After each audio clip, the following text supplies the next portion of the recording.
Hey guys, welcome back to Honoring God. I am Laura. Today we are going to talk about not going back to normal. Okay, deep breath. We can do this. I know that is all we've wanted. All we wanted for the last year was to just get back to normal. To everything. Everything has been like, I just need a sense of normalcy. I just need, when this is over, we'll be back to normal. I really don't think that God is calling us to go back.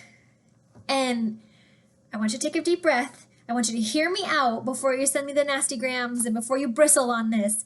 Hear me out and then check it for yourself. Like, don't believe me. Check it for yourself and see what God is saying to you about your next steps. Before we go to next, though, I want to hear about what God told you last week. Last week we talked about listening to God, looking back over the last year and seeing where God had moved and what lessons God had taught you over the last year. And so I would love to hear all of those things. So if it's not too private, I'd love for you to put it in the comments, share with us, and then keep your list handy because we're going to use it this week too. Okay. So, as you look back and you looked at all of those things, we can say hindsight was 2020, right? And that's so corny. Like, I just want to laugh at myself because it truly was 2020 last year, right? So hindsight was 2020, and it really felt like, God had taken us up and down, and every day was different, and there was change, and there was moving, and it was a lot, right?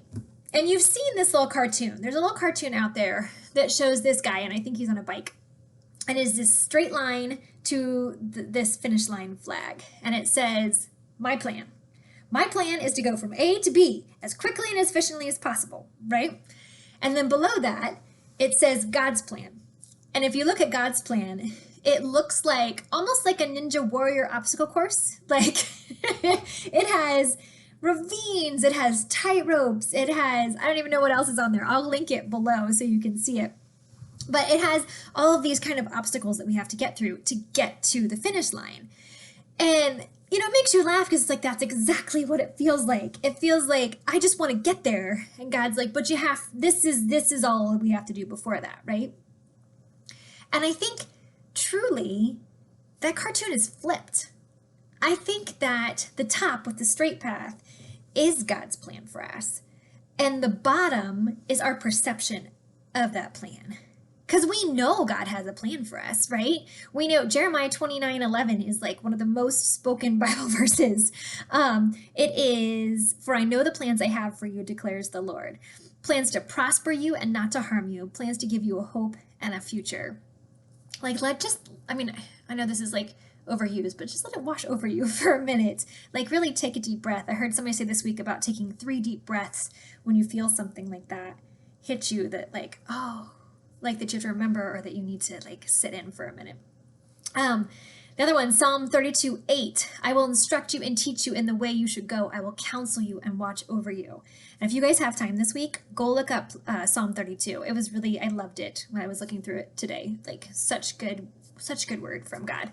1 Corinthians 2:9 says, however it is written, no eye has seen, no ear has heard, no mind has conceived what God has prepared for those who love him. Guys, God has a plan, and it is a good plan. And I think we just perceive that it is complicated. Like, it very well could be complicated. There is a lot of things that God is teaching us and showing us. And sometimes I think if I could just get it right the first time, it would be so much easier. But that is just not the way I'm wired. Sometimes we have to go through the ups and downs and walk the tightrope to get to what God is asking of us and planned for us. So it is time now to flip and to look forward, right? We have talked and prayed a lot about what God has done over the last year, and now it's time to flip it around and look. So here's where we're going. To the fact that we are not going to get back to normal, okay? I want you to take a look with me at Exodus, okay? In Exodus, the Israelites are in Egypt. And it says that the Egyptian rulers have forgotten about Joseph. If you go back, well, it's a long story, but they've forgotten about Joseph, and they have started to oppress the slaves who are the Israelites. They put them into slavery, they oppressed them, forced them to do labor, worked them ruthlessly, made their lives bitter, and the Egyptians were even killing their baby boys. That leads, on to the story of Moses, where his mom puts him in the basket and puts him in the river to save him from the Egyptians, who are trying to kill him. So it was ugly, you guys. And they were crying out to God and saying, God, please save us. Please help us. Please, please, please. And God answered them. So obviously, God answered them because he recruits Moses, first of all, sends him to Pharaoh, and God then sends the plagues on Egypt. God does the Passover and passes over all of the Israelites with this plague. He sends the pillars of fire and clouds, and he even opens up the Red Sea for them to walk through. He's done so many obvious things that the Israelites have seen with their own eyes this whole time. That happens from Exodus, from Exodus 1 and through 15, okay, that whole story. And then, as soon as they get out, away from the Egyptians, in Exodus 16, they start saying, this is Exodus 16:3, if only we had died in the Lord if only we had died by the Lord's hands in Egypt. There we sat around pots of meat and ate all the food we wanted. But you have brought us into this desert to starve this entire assembly to death. First of all, let me say, the Israelites were a tad dramatic. We're going to not only starve, we're going to starve to death.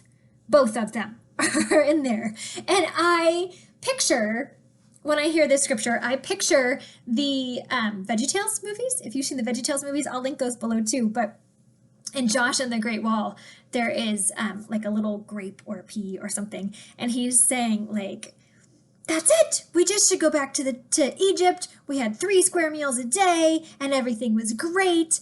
And these are the Israelites who have just seen God save them. All of these things have happened to them. They've seen it. And yet they're immediately, we need to go back to Egypt. They have these rose-colored glasses about how it would be better to return to normal. Because what they're faced with is having to trust God for the next steps. They don't know what's going to happen next. God has promised them a land of milk and honey, but they don't know. And right now, they are ridiculously uncomfortable. They do not know where their food is coming from. They don't. And I am not unaware that there are people out there who do not know where their next meal is coming from. You may have lost your job during the pandemic. You may be going to, food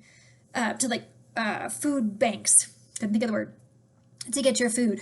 That could be a very real thing for us. And we each have these things that we're we don't know what's next. We don't know what's next. We don't like where we're sitting right now. I hear you. I get it.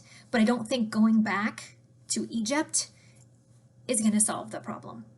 I don't think that we're going to get through the pandemic and all the things that we've learned and all the things that God has shown us will lead us back to where we were before the pandemic. I really don't think so.